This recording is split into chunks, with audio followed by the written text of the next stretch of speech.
Social media पर influencer बनने का सपना किसी को जासूसी के जाल तक ले जा सकता है। क्या पाकिस्तान में बैठे हुए कथित हैंडलर्स भारत में एक नया हनी ट्रैप नेटवर्क तैयार कर रहे थे? और आखिर कौन है 22 साल की अर्पिता सरकार, जिसे लेकर जांच एजेंसियों ने बड़ा खुलासा किया है? आइए जानते हैं इस पूरी खबर को।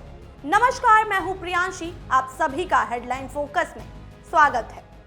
पश्चिम बंगाल से सामने आए एक मामले ने सुरक्षा एजेंसियों की चिंता बढ़ा दी है। राज्य की स्पेशल टास्क फोर्स यानी कि एसटीएफ ने झारखंड की रहने वाली 22 साल की अर्पिता सरकार और मोहम्मद हमीम मंडल नाम के एक संदिग्ध जैसे मोहम्मद ऑपरेटिव को गिरफ्तार किया है और एजेंसी का दावा है कि दोनों के तार पाकिस्तान में बैठे हुए कथित हैंडलर से जुड़े हो सकते हैं।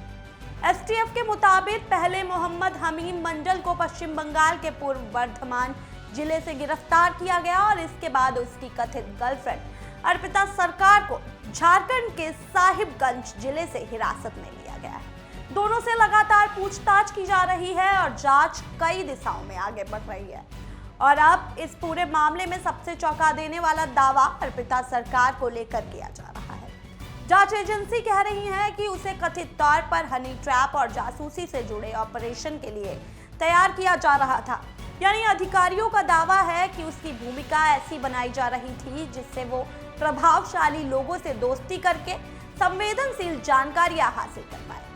जांचकर्ताओं की माने तो अर्पिता को सोशल मीडिया के जरिए वरिष्ठ पुलिस अधिकारियों, नेताओं और प्रभावशाली लोगों तक पहुंच बनाने की ट्रेनिंग मिल रही थी। और एजेंसी का ये भी दावा है कि ये केवल ऑनलाइन दोस्ती तक सीमित नहीं था, बल्कि आगे चलकर उसे एक बड़े जासूसी नेटवर्क का हिस्सा बनाने की पूरी सुनियोजित साजिश चल रही थी। और सूत्रों के हवाले से ये भी खबरें मिल रही हैं कि उसे कथित तौर पर हनी ट्रैप के अलावा अपहरण और हत्या जैसे गंभीर आरोपों से जुड़ी गतिविधियों की जानकारी भी दी जा रही थी।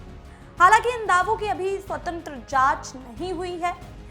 जांच में ये भी सामने आया है कि दोनों आरोपी पाकिस्तान में मौजूद कथित हैंडलर्स के ऐसे एन्क्रिप्टेड मैसेजिंग प्लेटफॉर्म्स के जरिए संपर्क में थे जिनसे मोबाइल नंबर की जरूरत ही नहीं पड़ती थी। सुरक्षा एजेंसियों का मानना है कि ऐसे ऐप्स की निगरानी करना काफी मुश्किल होता है, क्योंकि इनमें डेटा पारंपरिक सर्वर सिस्टम की एक जगह पर स्टोर नहीं होता है। और अब जांच एजेंसियां लगातार यही पता लगाने की कोशिश कर रही हैं कि इन प्लेटफॉर्म्स का इस्तेमाल कब और कैसे हो रहा था, इस पूरे नेटवर्क में कौन कौन लोग शामिल थे। एसटीएफ ने एक और गंभीर दावा किया है। एजेंसी की माने तो आरोपियों ने पश्चिम बंगाल में एक राज्य मंत्री के बेटे को कथित तौर पर हनी ट्रैप में फंसाने, उसका अपहरण करके और फिरौती मांगने की योजना भी बनाई थी। जांचकर्ताओं का दावा है कि इस साजिश के पीछे पाकिस्तान में बैठे कथित हैंडलर्स के निर्देश होने की आशंका है। और पूछताछ के दौरान राणा, उज़ैर, आबिद जट और हम्माद जैसे कुछ विदेशी संपर्कों के नाम भी सामने आए हैं। फिलहाल एजेंसियां इन सभी नामों की जांच कर रही हैं और ये पता लगाने की कोशिश हो रही है कि इनकी भूमिका, आखिर ये पूरा जो प्रदर्शन हुआ उसमें क्या रही होगी। अर्पिता सरकार की अगर पृष्ठभूमि की बात करें तो उसकी भी जांच अभी चल रही है और जानकारी की माने वो झारखंड के साहिबगंज जिले के बरहरवा की रहने वाली हैं और उनके पिता किराने की दुकान चलाते हैं, जबकि माता का कुछ साल पहले ही निधन हो चुका है। एजेंसियों के अनुसार अर्पिता सोशल मीडिया पर इन्फ्लुएंसर बनने की इच्छा रखती हैं। वो मॉडलिंग, बाइक राइडिंग और लाइफ स्टाइल से जुड़े कुछ वीडियोज और तस्वीरें नियमित रूप से पोस्ट करती रहती हैं।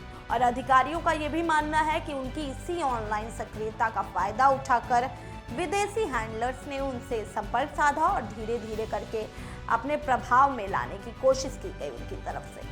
हालांकि यहाँ पे एक और ध्यान रखने वाली बात है कि जांच एजेंसियों के कभी जो दावे हैं अभी जांच के दायरे में हैं और अदालत में आरोप साबित करना अभी भी बाकी है। फिलहाल दोनों आरोपियों से पूछताछ चल रही है और सुरक्षा एजेंसियां ये पता लगाने में जुटी हुई हैं कि ये मामला केवल 2 लोगों तक सीमित है या इसके पीछे कोई बड़ा नेटवर्क काम कर रहा था।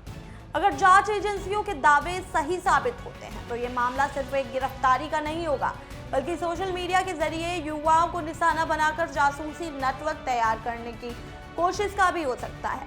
तो आने वाले दिनों में जांच के जो नए खुलासे हैं इस पर पूरे मामले पर तस्वीर और ज्यादा साफ हो जाएगी। लेकिन आपकी क्या राय है कि क्या सोशल मीडिया के बढ़ते इस्तेमाल के साथ युवाओं को डिजिटल सुरक्षा और ऑनलाइन संपर्कों को लेकर ज्यादा सतर्क रहने की जरूरत है?